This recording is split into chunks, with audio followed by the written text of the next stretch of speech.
Tonight, a special live edition of 2020. Please, over there. Come on. Work for me. America on edge. The ambush in Dallas. Don't shoot. Don't shoot. Tonight, a country reeling after a peaceful protest in Dallas turns into a deadly scene. Officers targeted and shot one by one. We got one officer down. One officer down. This was a well-planned, well-thought-out, evil tragedy.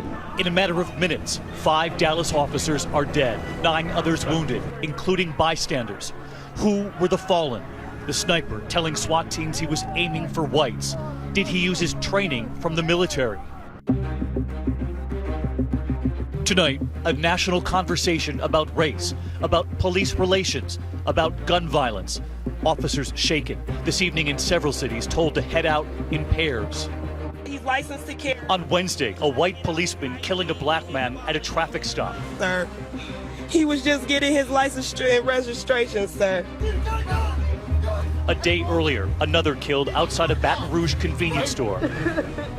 African-American parents telling their children how to react to the police. It could have been you. It could have been you or you or you. Cell phones and body cams now revealing a grainy, blurry narrative of fear on both sides. A special edition of 2020 begins now. And as we come on the air tonight, you are looking live at a makeshift memorial right here in downtown Dallas. Flowers and messages left on 2 police cars outside the police department here.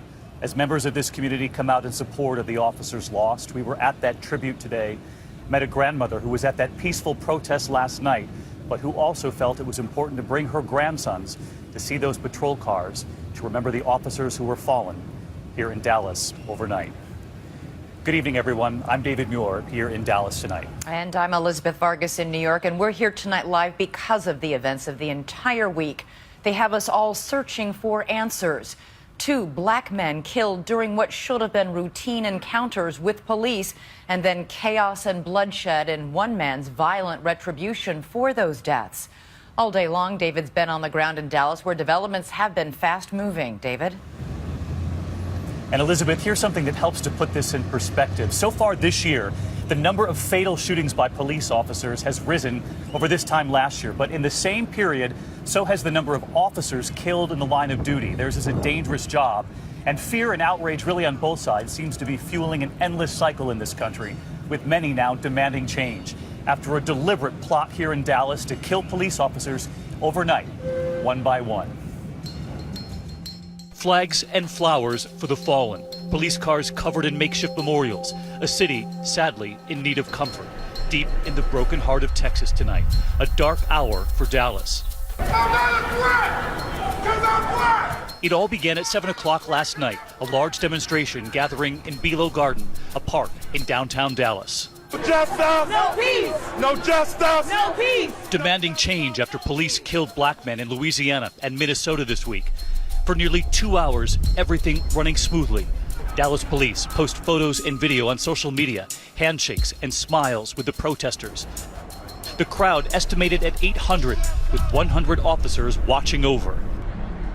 And then, just as darkness falls, you can see the moment when one protester realizes something had gone terribly wrong. And the peaceful march turns into a panicky scramble for safety. The first crack of gunfire. Some thought it was fireworks left over from the 4th of July earlier this week. Please, over there. Come on. It wasn't. Police radio broadcasting out the chilling warning. Shots fired, officer down. We got a guy with a long rifle. We don't know where the hell he's at. SWAT officers on floor 2. They're taking fire with the suspect shooting at police. The killing is not random. In the bullseye, the police. The shots fired from a parking garage at El Centro College. A gunman firing so rapidly, police at first mistakenly believe there are multiple shooters. 2 snipers, at least 2 snipers, from elevated positions as the protest rally march ended, began firing upon our officers, ambush style. 9:35 p.m., the first police officer reported killed. 5 minutes later, 2 officers are down. This graphic and shocking video shows a man with a gun engaging an officer in a one-on-one gun battle.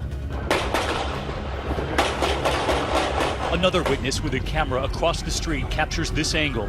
The killer gunning down a policeman in cold blood.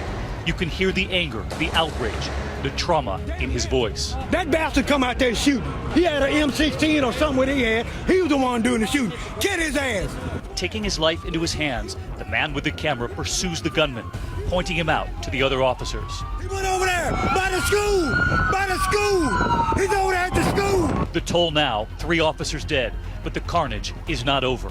At 11:13 p.m., police report a 4th officer has died. Shortly before midnight, police corner a suspect in the college parking garage. They negotiate. You see him? Right there. Let me zoom in. Yeah. They got him. He said he was upset about the recent police shootings. The suspect said he was upset at white people. The suspect stated he wanted to kill white people, especially white officers. Negotiations break down. More gunfire. There's a sniper. He shot 4 cops. You hear it. He's shooting right now. After so much bloodshed, police decide to end the standoff with an unusual tactic. We saw no other option but to use our bomb robot. A robot closing in on the suspect and detonating a bomb, killing him. Other options would have exposed our officers to grave danger. At 3:35 a.m., officials confirm the standoff is over. Just after 4 in the morning, President Obama, traveling overseas, speaks from Warsaw. As I told Mayor Rawlings, I believe that I speak for every single American when I say that we are horrified over these events and that we stand united with the people and the police department in Dallas. By sunrise this morning, officials raised the tragic toll. 12 officers shot, 5 dead. 2 civilians were also wounded.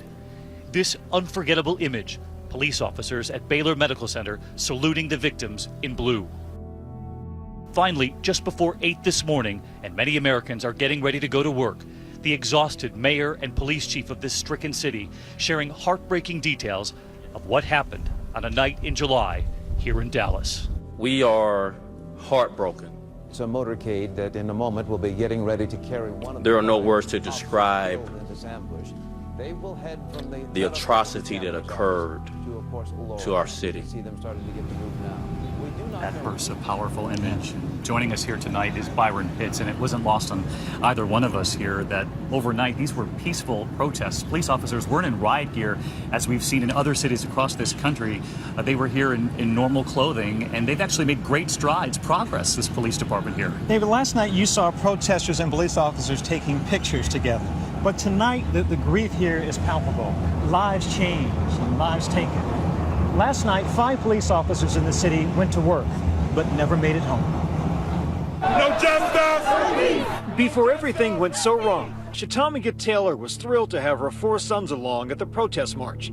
She had brought them to create a memory. She had no idea how unforgettable this night would end up once the shooting started. They all began to run, scattered.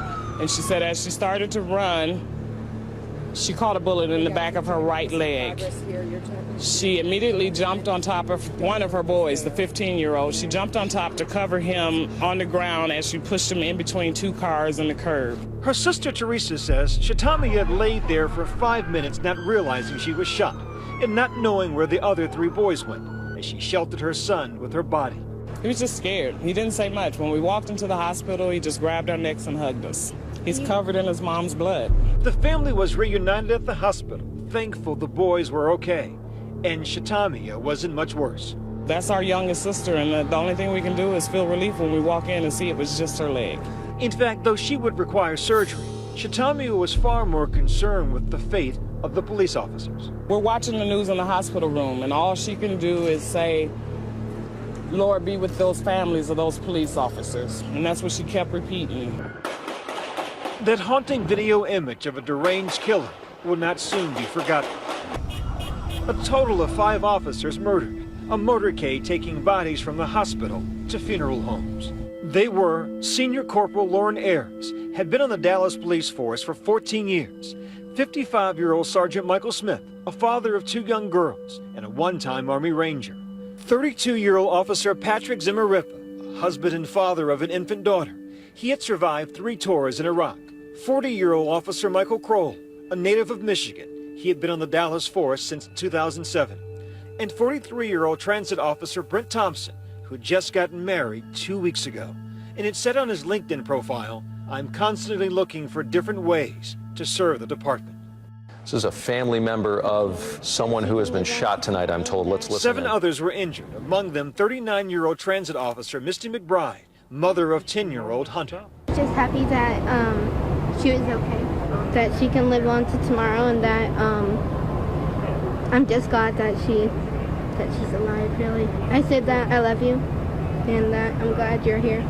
McBride's father, Richard, was equally relieved. Shot in the arm and it broke her shoulder, and she was shot in the abdomen and it went in one side and just out the other side. She's fine, but they said, you know, there's a lot of people a lot worse off than her. All of the survivors are expected to make a full recovery. And Davey, that is encouraging news in a night where there's so little in the city. We need the good news, Yeah. Byron. Thank you. You know, you've talked to the families here. You talked to all of them, the families of the officers, and they'll tell you that they know every day they fear that phone call could come during their loved one's shift. And one of those families that got the call lost a son, a brother, a young father last night, devoted to his baby girl. Tonight, right here, the family of Patrick Zamaripa. He wanted to be a police officer since he was a little boy, and his mother and his sister talked to me just a short time ago. Valerie and Laura, thank you so much for joining us.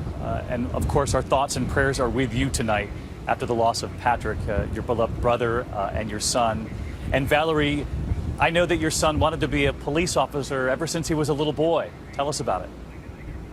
Yes, ever since he was a little boy, he talked about becoming a police officer, and that was his dream, and he fulfilled his dream. Laura, do you remember your brother playing around the house, pretending and hoping one day to be that officer? He got his jump start as being a military police in the Navy. You were the one who helped suggest to him that perhaps he should join the military, and he became quite accomplished in special forces for the Navy.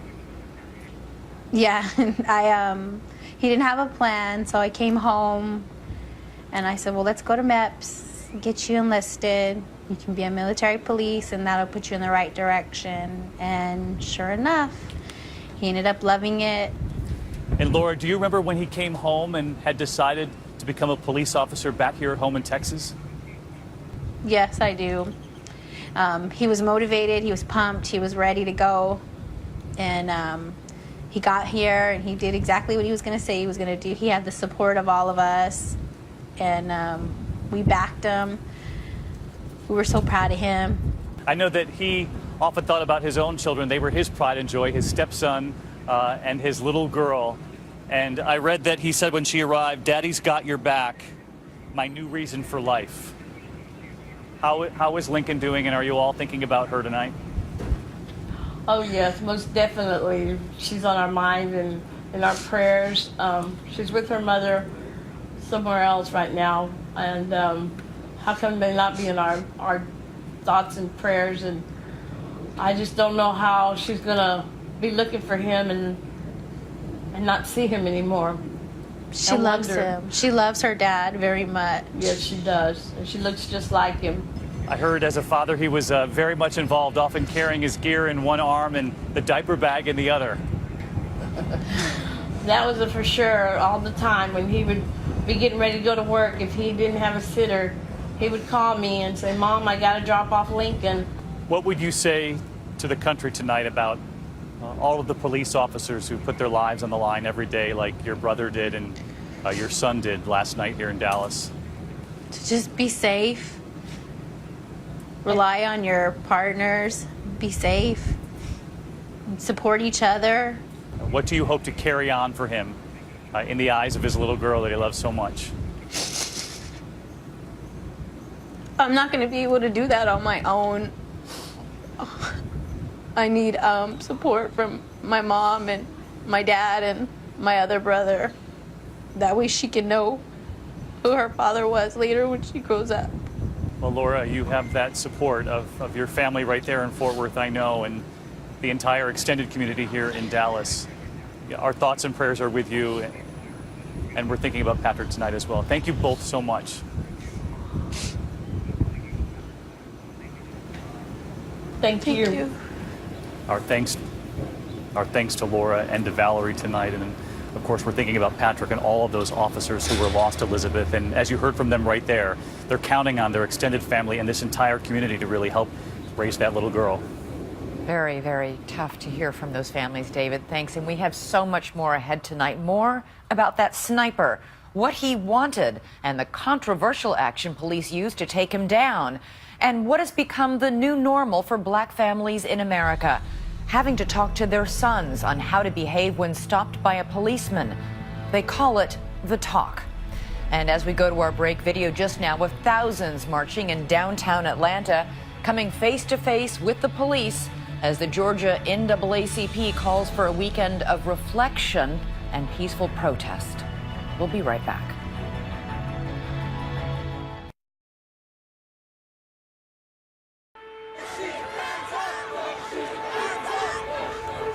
Back now with our live special edition, and in London today, people marching for Black Lives Matter, one of 3 planned marches in the British capital. And we're back with tonight's special live edition. In a politically charged time just before 2 conventions in this presidential election, with outrage and fear across the country, we have some answers tonight on who the sniper was. But as you'll see, there are questions that may never be answered. Pierre Thomas is here now with more. Good evening, Pierre.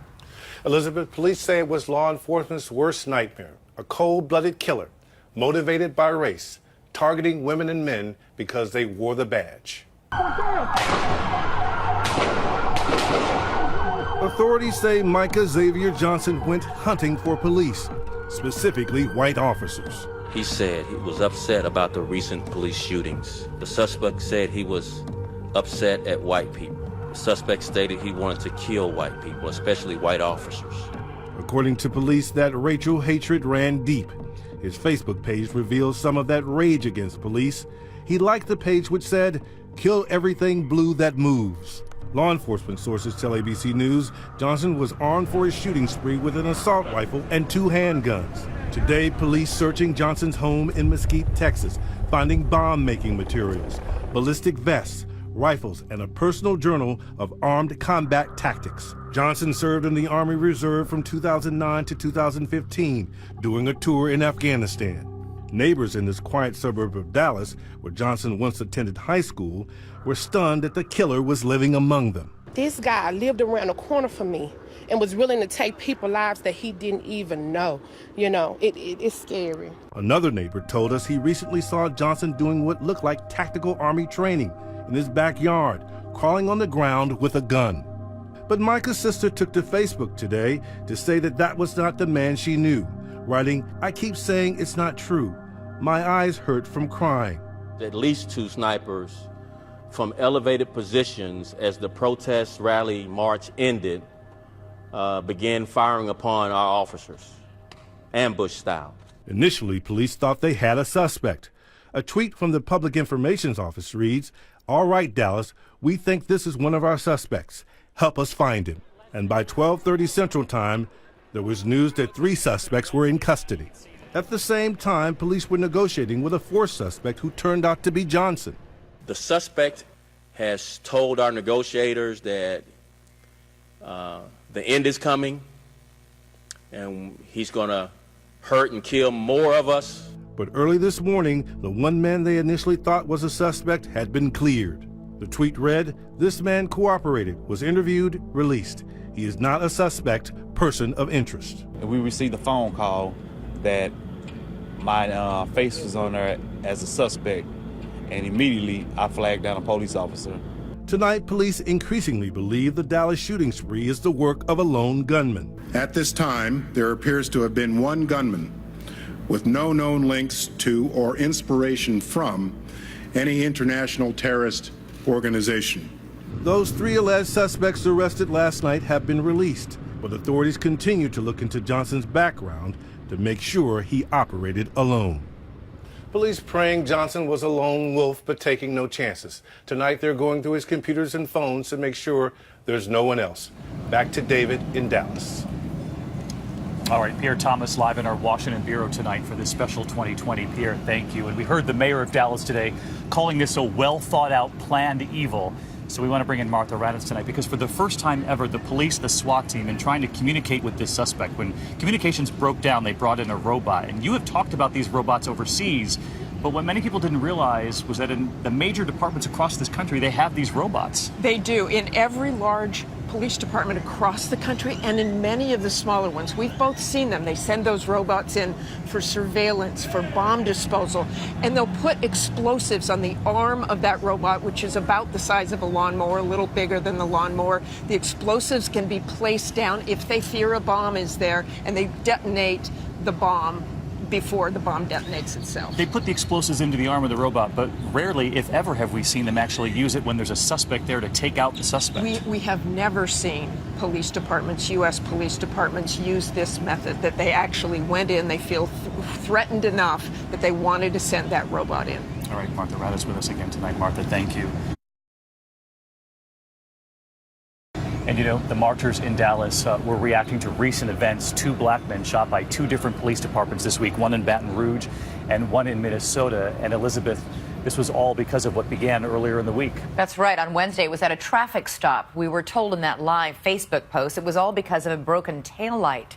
And while traffic stops sound so routine to civilians, they are the single greatest cause of officer deaths across the country. There are 2 very different and dangerous realities faced by black drivers and the police. Here's Ryan Smith. I told him not to reach for it. I told him to get his hand out. A shocking, fatal encounter with police during a traffic stop outside St. Paul, Minnesota. Hey, boss.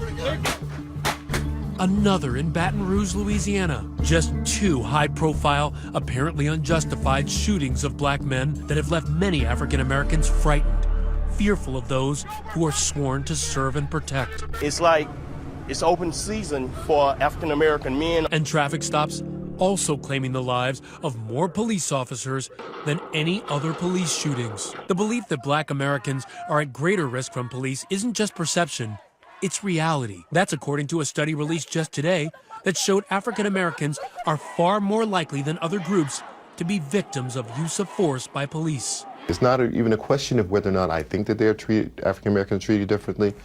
All of the data say that they are treated differently. That's a fact, right? That's not even an arguable point. Thoughts that were echoed by this Cleveland police officer when she posted on Facebook. Well, you got a God complex. You're afraid of people that don't look like you. On the other side of the equation, police officers around the country who have to patrol communities where they may be looked on with suspicion and hostility. A situation can turn from good to bad in a second. So you always have to look out for that. Officer Richard Palladino of Paramus, New Jersey knows this all too well, but focuses on his job. Some people trust the police, some people don't trust the police. It's all, I guess, based on your perceptions of them. Does that affect in any way the way that you do your job? No. You have to do your job the same every day. Do you fear for your safety when you get in a police car? No, I don't fear for my safety. It's not something I'm constantly thinking about. You do realize that it is a dangerous job, absolutely. Do you bring in any assumptions or any past beliefs about people when you do your job to try to assess the situation? No. I don't know that person most of the time. I don't know that person, so I can't judge them for something in the past if I don't know about their past. The tragic litany of questionable shootings and the community outrage that follows has led some police departments across the country to take a hard look at their policing tactics. The idea that you could have a training program that could reorient officers' sensibilities back to the nobility of the job and away from fear and self-preservation at all costs, that's enormous. Ironically, in Dallas, the police department has led the way in retraining its officers, using this reality-based training to attempt to de-escalate situations instead of coming in with a heavy hand. I want to brag just for a second for if anybody hasn't heard us say this. This police department trained in de-escalation far before cities across America did it. We are one of the premier community policing cities in the country. And this year, we have the fewest police officer-related shootings than any large city in America. But all of that retraining will do little to ease suspicion of the police among many African Americans until they say fundamental issues are addressed. Why people of color seem to be dying at the hands of police officers at alarming rates. How to ease the fear of the police in communities of color. I do get a sense of fear and a sense of alertness that they're around me. And that's something you're not supposed to be feeling when a police officer comes into your area or enters your space. In the wake of the attack, officers in New Jersey have been urged to limit wearing police insignias and apparel while off duty. And while the country mourns the loss of the officers in Dallas, many hoping that deadly ambush doesn't overshadow discussions of how to resolve issues of mistrust between people of color and the officers that serve their communities. And those are such huge issues. And you've got to wonder about these officers. And we know that the leading cause of death for police officers happen in traffic stops. How quickly you must go from 0 to 100 on the anxiety scale. The officer you're with said he's not anxious, but clearly something goes like this. And I asked him about that, but what he said is he relies on his training, that he doesn't have that hair trigger sense to him, because for him, it's rely on your training, focus on the job, don't have biases on people. You don't know them. You simply go, you do your job, and that's the best way to keep safe. All right, Ryan Smith, a discussion that will continue across the country, I'm sure. And when our live special edition continues, a message from the woman who was at the center of the swirling events, that cool-headed woman who went live on Facebook seconds after the man she loved was shot by police in Minnesota in that traffic stop.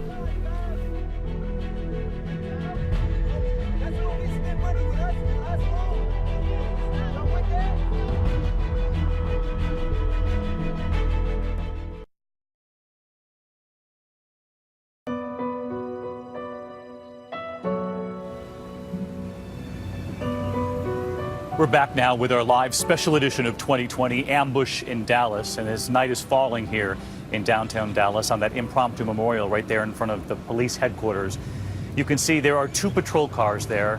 And all day long, people from this community have been showing up with flowers, with letters. Families have written letters about the importance of the police officers protecting their communities, and people embracing there tonight outside those cars, and photographers capturing the images for this community.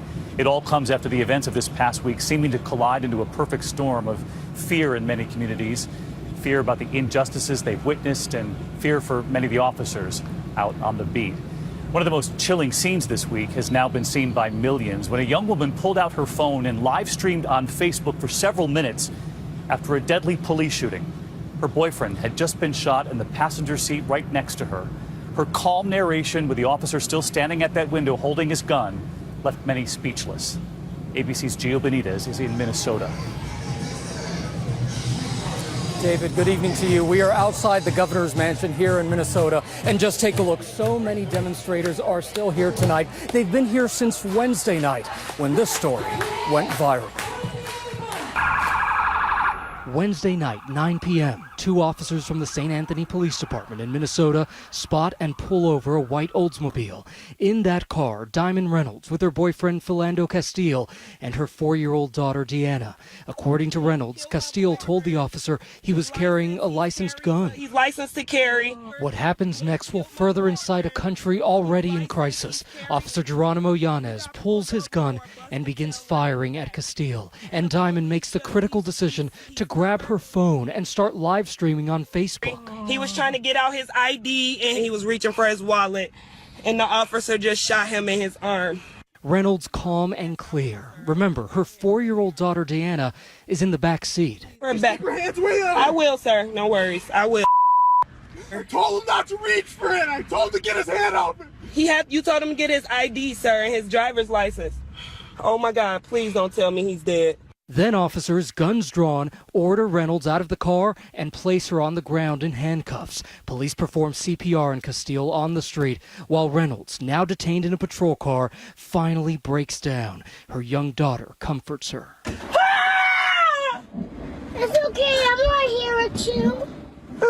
Within hours, this video goes viral, stirring outrage and protests across the nation. More than 5 million people viewing it on Facebook.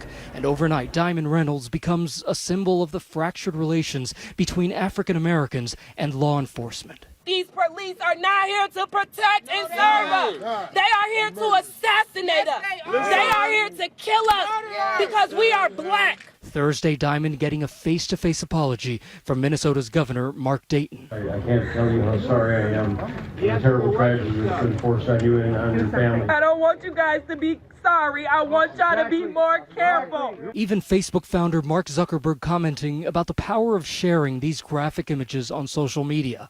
While I hope we never have to see another video like Diamond's, it reminds us why coming together to build a more open and connected world is so important. It's become this flashpoint of renewing this conversation about police brutality, about police fatal shootings, and the convergence of race and policing. So, but for the video, no one would be talking about it. Today, Diamond wants the world to know what her boyfriend Philando meant to her and to her daughter. He was very loving.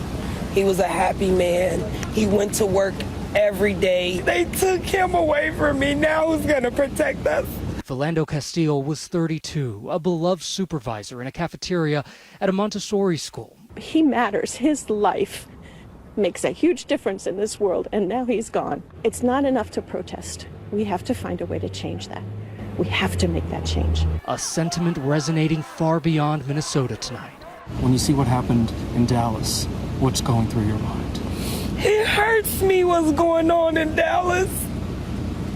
Because nobody should have to be taken away from their families. My deepest condolences go out to those families and to those officers in Dallas. Because I'm here in Minnesota and I'm mourning for the lost and the loved one of my family members. So I know that those people in Dallas are hurting. Hurting like the 4-year-old little girl who comforted her mom in the midst of such horror. How's your little girl doing? And we're just gonna try to keep her as energetic and let her embrace her child life. Today she graduated from preschool with the man she loved not there to cheer her on. And back out here live in Minnesota, we should tell you that the county attorney here is still deciding whether he'll use a grand jury to determine if charges should be brought against these officers. Elizabeth. All right, Gio, that video was absolutely searing. It has been almost 2 years since Michael Brown was shot and killed by a police officer in St. Louis. The Black Lives Matter movement has protested again and again. Lawmakers have grieved with families. Body cams have become a byword in policing. But as our nation struggles to overcome racism, many are asking, has anything changed? It is a citizen army of iPhones that has ignited shock and anger at what really happens in the streets between police officers and the people. Eric Garner, suspected of illegally selling cigarettes, fought and died after being placed under chokehold during his arrest. When Eric Garner was choked, brought down, and really killed on video, that struck a chord with not only the African American community, but the American community. Despite that video, officers were never indicted. But the white-hot spotlight of publicity did ignite a movement as protesters across the country railed against police brutality against African Americans. It didn't stop there. 1 month later, 18-year-old Michael Brown was shot and killed by police officer Darren Wilson in a street in Ferguson, Missouri. Soon, protesters and police were squaring off in violent confrontations as the city burned. His shooting was found to be justified. The grand jury decision not to indict Officer Darren Wilson. Hands up! Don't shoot! Hands up! And protests were heard around the world, from city streets to LeBron James on the courts. That's why we walk through Ferguson with our hands up. To John Legend and Common at the Oscars. We see you, we love you, and march on. God bless you. Yet, despite the glare of publicity and the frustration of a black American president, we need to recognize that this is not just an issue for Ferguson. This is an issue for America. America continues to be confronted with African Americans dying at the hands of police. Tamir Rice, Walter Scott, Freddie Gray. Is it an epidemic, or are we just finally seeing what has been happening all along? If you talk to a lot of people, this is simply an exposing of what has always happened. According to the Washington Post, out of thousands of police shootings since 2005, only 54 officers have been charged. I think, though, that things are getting better because if you look in the past 18 months, there have been more charges brought against officers in these shootings than ever before. And so I think now with the sort of ubiquity of camera phones everywhere, we will see a change. We will see officers being held more accountable. And yet, this past week, as the graphic videos of police violence play out for the nation to see, the difficult questions are front and center once again. How far have we come? What more must we do? Questions to be debated in the coming days, and we'll be back in a moment with a look at what very few white families have had to deal with, what families of color call the talk when we return. And you're looking at flags flying across the country, half-mast, in honor of all the victims this week.